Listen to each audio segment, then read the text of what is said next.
Hello, my name is Reverend Dr. May Elise Cannon. Today is day 76. It's Thursday, November 21st. I gave a pretty extensive briefing this morning summarizing what's been happening in Israel, the West Bank, and Gaza over the past week. A few highlights and key happenings in the last day or so, now that we are in the 75th day of Israel's war on Gaza and the war against Hamas since the Hamas attacks on South Israel on October 7th. In the past day, the Israeli Defense Forces said that it has attacked over 300 targets in Gaza over the past 24 hours. The military seized Hamas military bases in Khan Yunis, saying that they have stored weapons, explosive devices, ammunition, and mortar shells. Yesterday, the UN Security Council was supposed to vote on a bid sponsored by Arab states to boost aid deliveries to Gaza, proposing a temporary humanitarian pause. But that vote was delayed another day as talks continue. The goal is to try to avoid another US veto, which was expected. And so that vote has been delayed. Yesterday, Wednesday, a convoy of 46 trucks from the World Food Program and the Jordan Hashemite Charity Organization transported more than 750 tons of food into Gaza.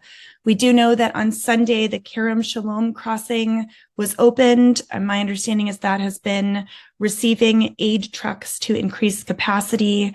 We also know that Israel seeks to deliver humanitarian aid to Gaza through a maritime corridor from Cyprus, which was reported by Israel's Foreign Minister Eli Cohen.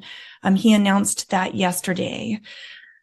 In addition, we have heard from the U.S. Secretary of State Antony Blinken. He said yesterday that Israel would welcome a ceasefire hostage release deal. I'll give more updates about that, but that the problem remains Hamas. He said that Washington believes Israel does not have to choose between removing the threat of Hamas and minimizing the toll on Gaza's civilians, adding that it has an obligation to do both. We are consistently hearing from the U.S. government that Israel, they will not tell Israel how to fight their war, but that the Israeli military needs to pay attention and stop having such devastating effects on civilians. But the U.S., as of yet, has not put any money where their mouth is. They are saying that they're supporting Israel and they're saying stop killing so many civilians, but they have not supported their words with any significant actions.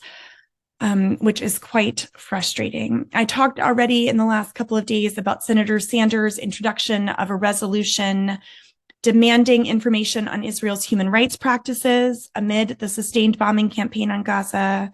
The resolution was made pursuant to the Foreign Assistance Act, which means that Sanders can force a floor vote on the matter, which would force the State Department to respond within 30 days. Essentially, this would force a debate on whether or not there have been human rights abuses by Israel in Gaza and the West Bank. And it would also force a debate about the possibility of restricting U.S. military assistance to Israel. We know in the past several days, there was a video of 3 elderly hostages held by Israel. Another video was released on Tuesday of 2 Israeli hostages, Gadi Moses, 79, and Elad Katzer, 47, who were kidnapped from kibbutz Nir Oz on October 7th. We at Churches for Middle East Peace, we are calling for a ceasefire, where we're calling for a release of the hostages. We're calling for immediate and adequate humanitarian assistance. The death toll in Gaza is now approaching 20,000. It's believed there are thousands of people still underneath the rubble. Gaza continues to be in an electricity blackout. They have very limited gas. Of course, the power plant is still not working. We also know from the past several days that there were 3 Israeli hostages who were killed by friendly fire from the Israeli Defense Forces. This was actually, these hostages were caught on film by a camera that was mounted on a dog from an elite canine unit 5 days before their deaths. The footage was not checked until after the dog was killed, and in the film, the hostages were heard calling for help in Hebrew. This was on the cover of the Wall Street Journal, talking about this friendly fire. The Wall Street Journal is facing a lot of flack from pro-Israel supporters who are saying that it's, unduly criticizing the Israeli Defense Forces. So that has been in the news as of late. There have been negotiation conversations. I've been talking about this the last couple of days. Intensive talks have been underway. We hear that Israeli officials have been in Europe meeting with the United States and others. We know Ismail Haniyeh, the head of Hamas's Politburo, has been in Cairo having conversations with Qataris. We hear that Israel is considering the possibility of a 2-week ceasefire in exchange for the release of hostages. This is reporting by the Washington Post. John Kirby, the White House National Security Council spokesperson, said yesterday that there are serious conversations about the possibility of a humanitarian pause and a hostage release deal. This is very serious, but we've not heard any news specifically. We also know that Lloyd Austin was in the region recently. There have been a lot of conversations about the Mediterranean Sea, in addition to the Gaza crisis, in response to the Houthi rebels and their attacks there. The U.S. has formed a coalition to seek to respond. In addition, we know that Greece has advised commercial vessels sailing in the Red Sea and the Gulf of Aden to avoid Yemeni waters following the Iran-aligned Houthi attacks. We know that Malaysia has barred Israeli flagged ships from docking in its ports as a response to the war on Gaza. The Lebanese border continues to have rocket sirens along Israel's north border. The Israeli Defense Forces said that it intercepted launches from Lebanese territories that were from the Hezbollah military in South Lebanon.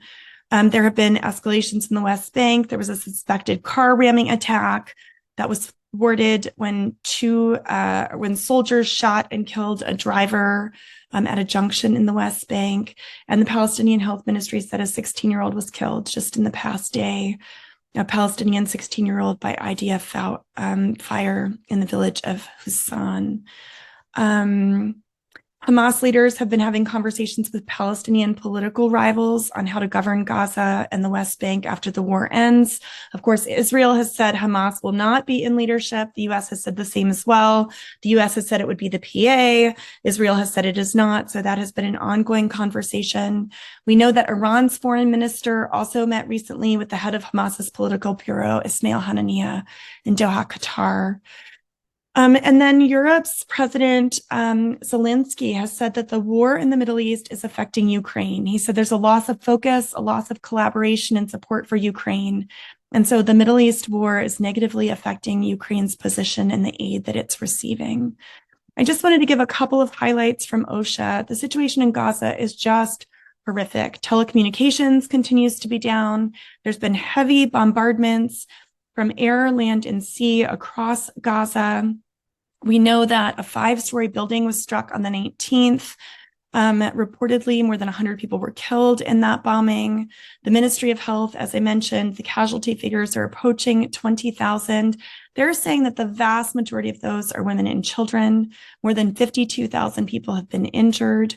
We know that 2 Israeli soldiers were reported killed on the 19th and 20th, bringing the total number of soldiers from Israel who've been killed to 134 soldiers. Aid continues to be woefully inadequate. The Kerem Shalom crossing that I mentioned previously is helping to increase the aid, but it's still less than 200 trucks a day. And the truckloads that were needed before the war, when water was available and when other things were available, was 500 trucks a day.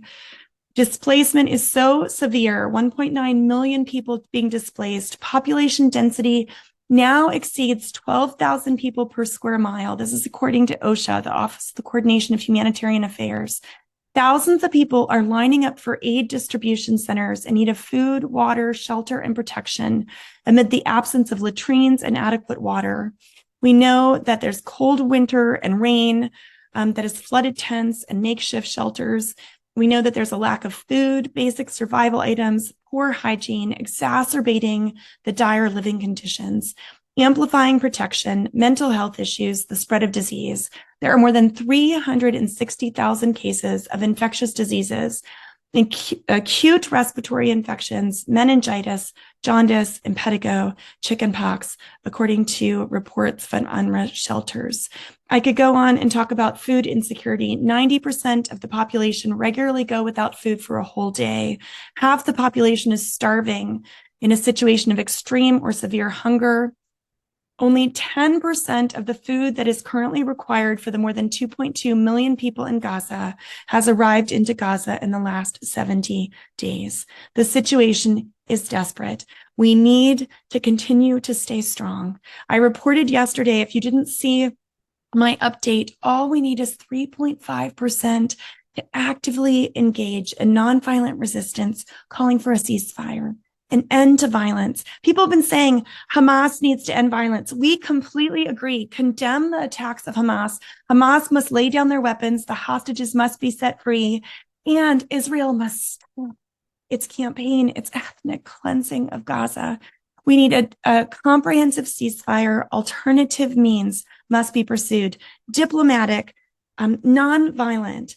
I am so proud pastors and leaders are engaging in civil disobedience in Washington, D.C. and around the country, and it's making a difference. Pray for peace. Join us in our prayers for peace. I'd invite you, Churches for Middle East Peace is joining with Red Letter Christians, Global Immersion, the network of evangelicals for the Middle East, Munther Itzhak, a pastor from Bethlehem. We're streaming a service on Saturday, December 23rd. Follow us on social media.